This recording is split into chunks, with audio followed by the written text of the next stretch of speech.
almost, I guess, Pat's age. And it was right in the middle that all the girls, when they could get together, boy, they'd really have a ball. So they had a lot of fun. And Jerry, one of the things he'd tell us was that he liked to have a 16-foot pipe that he could put on his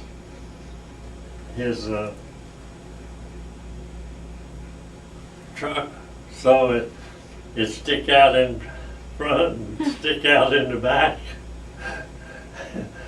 He was a plumber, and he always liked to have that pipe sticking out there so that people wouldn't be crowding up on him. And when you start across the street with that pipe sticking out in front, that kind of protects you a little bit. So he'll tell about things, times, that he just almost run out in front of the people and they stop. But he said, I had to go to work. And he was your friend while you were in the military? Where were you? That was when I was on Prayer South. Okay. But see, he was only in the service for a year. Oh. And he, during the time that he was doing boot camp training, that took up, I think, about 3 months. Then, when I came in, it took 3 weeks. And but that was after the war was over, and they were kind of cutting back a little. So, but they had to be ready to go overseas when they got out of boot camp. Who were Ron and Darlene Mason, maybe? Ron Yeah. and Darlene. And the Masons. Oh, Masons? Yeah. Well, Darlene was the lady that lived on the west side of our house, and Masons lived on the east side, the house next to it, and they lived there. Well, Darlene is still living in that house. I talked to her the other day. I finally got her number, and I knew that the first numbers were the same as our telephone number was. So I knew what they were, but I couldn't get the last numbers right. It's 1, 2, 4, 5, 4. That's what the numbers of the last 4 numbers are on her telephone. And ours, the telephone number for our house is the number that opens the door for the garage. So you were friends with them? All? Huh? So y'all were all friends? Oh yeah, we'd lived there for, well, I guess Darlene's they came after we were there, and Mason's came after we were there. But Mason came and they left just before he died. I guess he knew he wasn't going to be be able to make it very much longer. He had cancer, Mm. and so they made plans to move over to their daughter's house. Well, what they did, they bought a house. Like our daughter lived over here, facing this way. They bought a house here, facing the other side, but their garage doors were right together, across the alley from one another. So to get from her house to her daughter's house, all she had to do was walk across the alley. And that's where she's living now. Who was Charlotte and Wayne Pryor?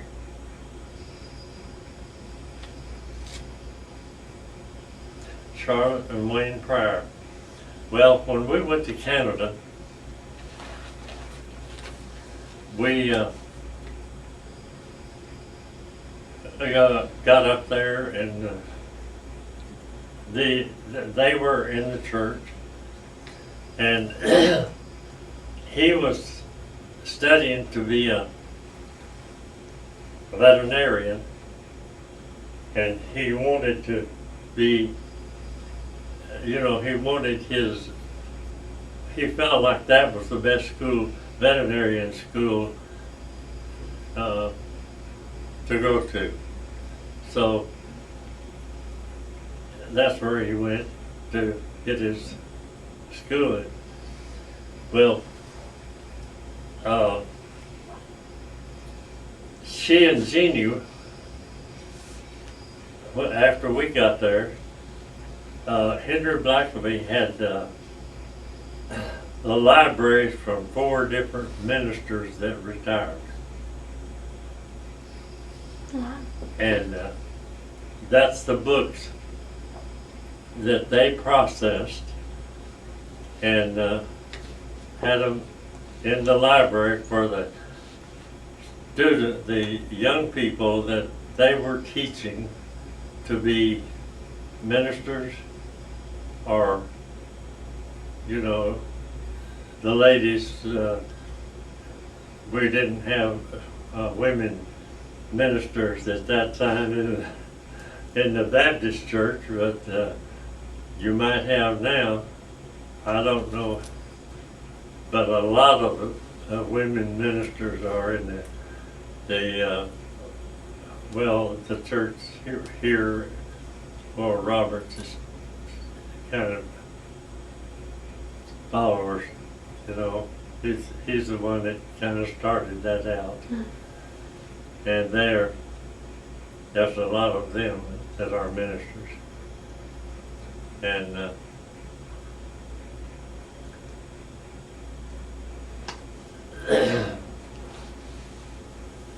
lost my thought there. So does it make you proud that Allison is studying to? Well, I'll tell you what.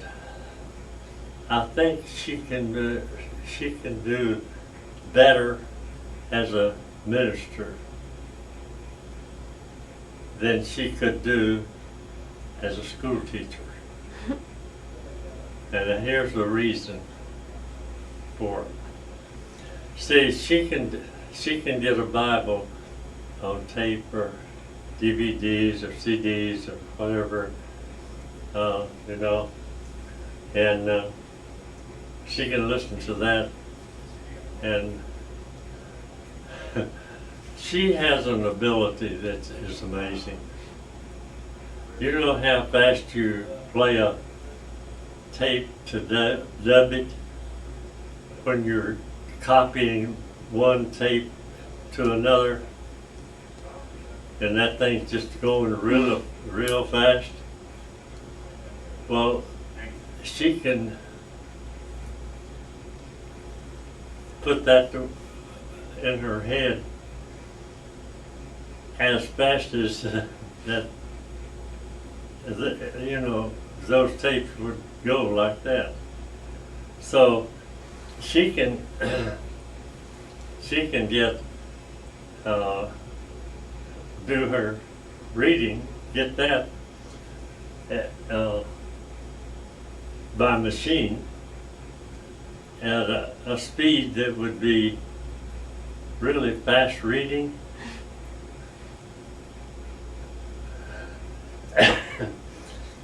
Now she can do that, make her notes that reminds her of what she wants to say, and she could go ahead and preach. You see?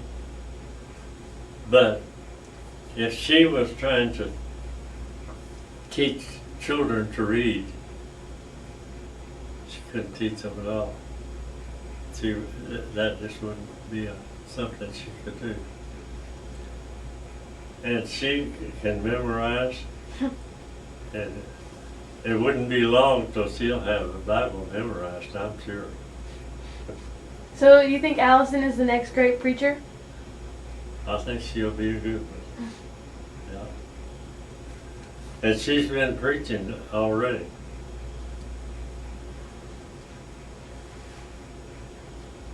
And her husband does a pretty good job of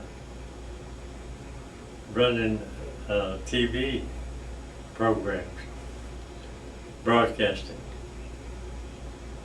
And he says, if you see a blink on the TV, or it goes off for a minute, or I'll say a minute, sometime, says that's my fault. I didn't have it scheduled just to come right in perfect. But he can run 2 TV programs and have it all running perfect. He does it now every day. And he works from about 11 o'clock till 11 o'clock. That's a long stretch. Yep. And